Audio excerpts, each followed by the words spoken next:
Welcome back, everyone. John here with you again, J&W Music, and today we're going to talk a little bit about starting a music store. And really it's going to be the same for any business, but just kind of give you our background. We've had several people leave some comments, ask some questions about what are we doing, how did we get started, several years ago. So as far as here in our local area, the first thing you need to do is get a business license. You need to be legit. Here in our local area in Northwest Louisiana, it's $50. So really just to start your business, it takes $50. You go down to the your local courthouse, and apply for a business license. So that's your first step. The next step is probably to register with the state. Depending on and your local office can tell you that county. We have parishes here in Louisiana, but your local county or wherever you're getting your license from can tell you the next step. But go to the state, get registered. They're going to send you everything in the mail. Those are things you got to kind of post on your wall. The next thing you got to decide is whether or not you want to be a sole proprietor, LLC, which you have to register those with your state normally, and there's a little bit of fee associated with that. But there is some extra protection being an LLC, and that's not super expensive. Usually the filing fee is anywhere between $250 and $500, but all that stuff's tax deductible also. So just think of whether or not you want to be a sole proprietor or LLC. Then you need to get your EIN number, because if you're sole proprietor you can still use your social, but if you're going to be a business then you need an EIN. You need your electronic number, your federal ID number as an employer. If you start off small, definitely I would, we start off really, it's just literally a mom and pop. It's me and my wife, and then, the kids work here and help out. So I don't really have any additional employees. I do have that I kind of subcontract out someone who does our guitar lessons and repairs. And so with that, when they have lessons or repairs, like I say, they're not really employee. We do a 1099 because they're not here all the time. They make their own schedule. They're kind of self-employed.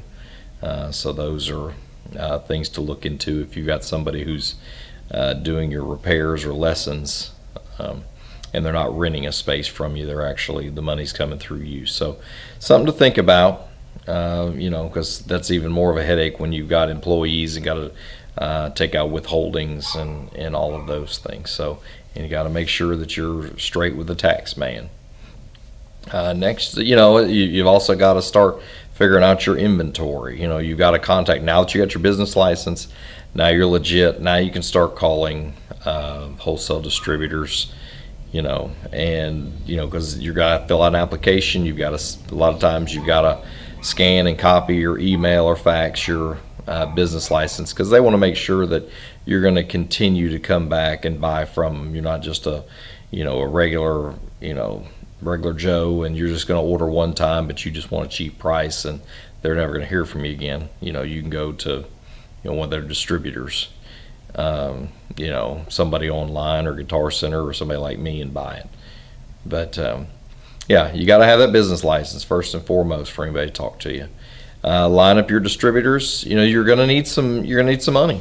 You're gonna need a place. Like I say, if you're gonna, most distributors, they would prefer you to have a brick and mortar. Some of them will allow you to be your own online. But and then that's an even bigger market to get kind of lost in. That's a big ocean, being online, and somebody's got to find you.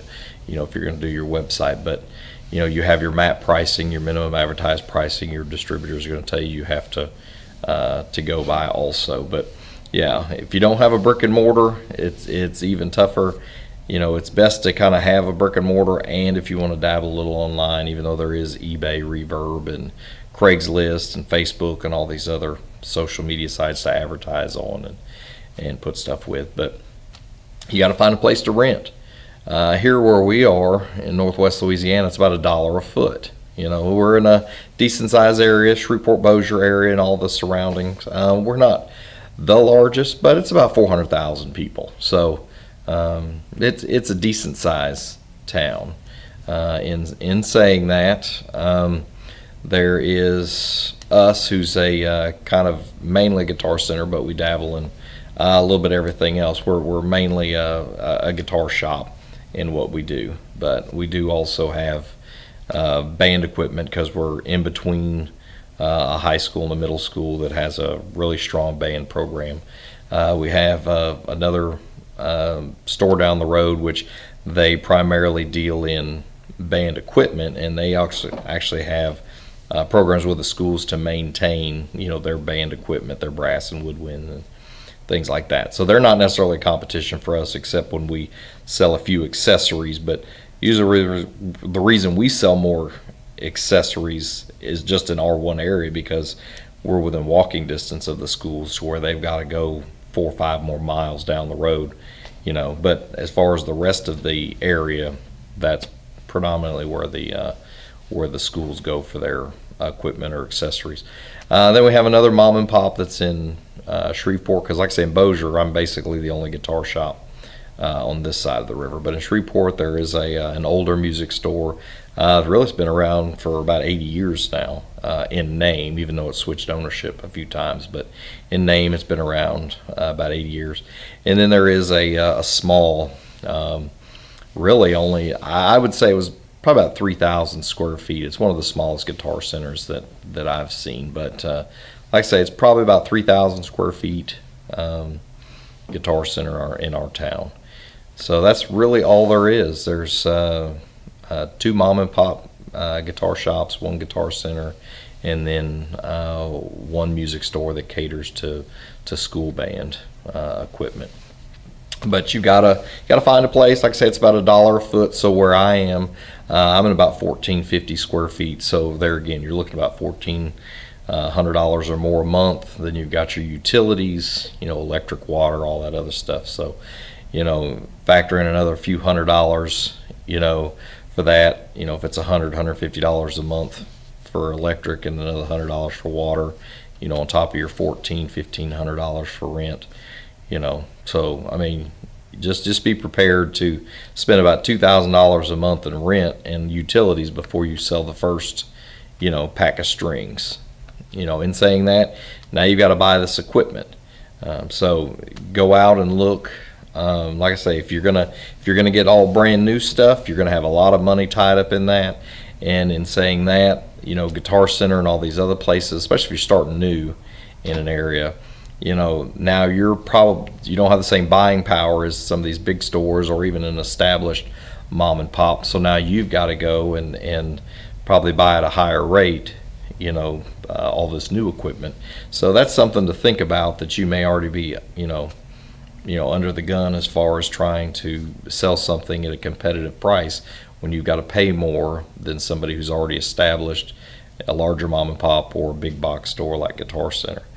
Where we kind of cut some of the corners in that and have a little bit better margin is we have a lot more extensive used gear than any other shop in town. We're actually Northwest Louisiana's largest used and consignment music store. So I mean, anything that comes in the door music wise, I mean, we'll carry it, for somebody, because we don't own it. It's kind of free inventory for us. We'll do it. Now when we trade in stuff or buy used equipment, then of course we're a little bit more pickier on what we get in, because we want to make sure that now that our money's in it, tied into it, that we'll be able to sell it and be able to get our money out. Our thinking, and maybe yours too, like I say, if you want to open a music store, ours is like a 30-day turnaround. If we're gonna own the equipment and we want to sell it, we think about 30 days, turn and burn. So you gotta think about that. So whenever you bring something in, you got to look at the market value of what it's currently going for, and then you got to put in, your profit margin. So whatever you think it takes for you to, run a business. Now we do consignments. So when we do consignments, our margin is 30%. We do 70-30. We give 70% back to the customer. We keep 30 because we're the ones that maintain it. We keep insurance on everything. We have to pay for the lights, the building, everything here for them to sell it.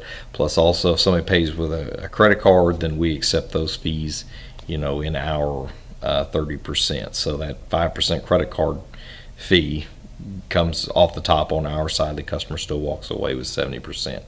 And then generally, what we do if something comes in trade in, we'll do 50%, because that same thing, now we own it and now we have to sit on it. We hope it sells in 30 days, but it could sit here for a year. So where the customer that came in and sold it to us, they've got the cash, they walked off, they can spend their money anytime they, in any way they want to, but we're still holding on to it. Hope it sells, but it could sit here for a while. And like I say, even if we hoped for a 50%, margin in that, somebody could come in and, if it sits here for a while, then we've got to mark it down. So then, our profit margin dwindles down the longer it's here, because now we're willing down, and we may be back down to that same 30% that we did on a consignment, but now we own the whole thing. So those are things to think about, but you've got to get your inventory. Like I say, if you try and go out regionally, I don't know how large your area would be wherever you're trying to set up, but try to go to a major city. Our next closest major city is Dallas or Houston. So sometimes we've made stuff doesn't come in the shop quick enough. We've made runs to Dallas and to Houston and to other bigger areas and picked up, whether or not you go to trade shows, other pawn shops, other areas to look for used equipment, but bring something back that's eclectic. Like I say, we've got stuff from the 60s, 70s on up. We've got stuff made in America, Japan, Mexico, and everywhere in between. You need to have something, eclectic, where you are.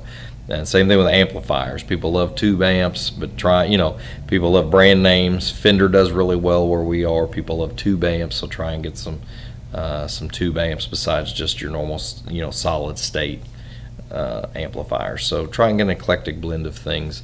I know for us, acoustics do better. We sell more of those than electric. Like I say, Fender does better. Everybody asks for, the Gibson and Fender brand names.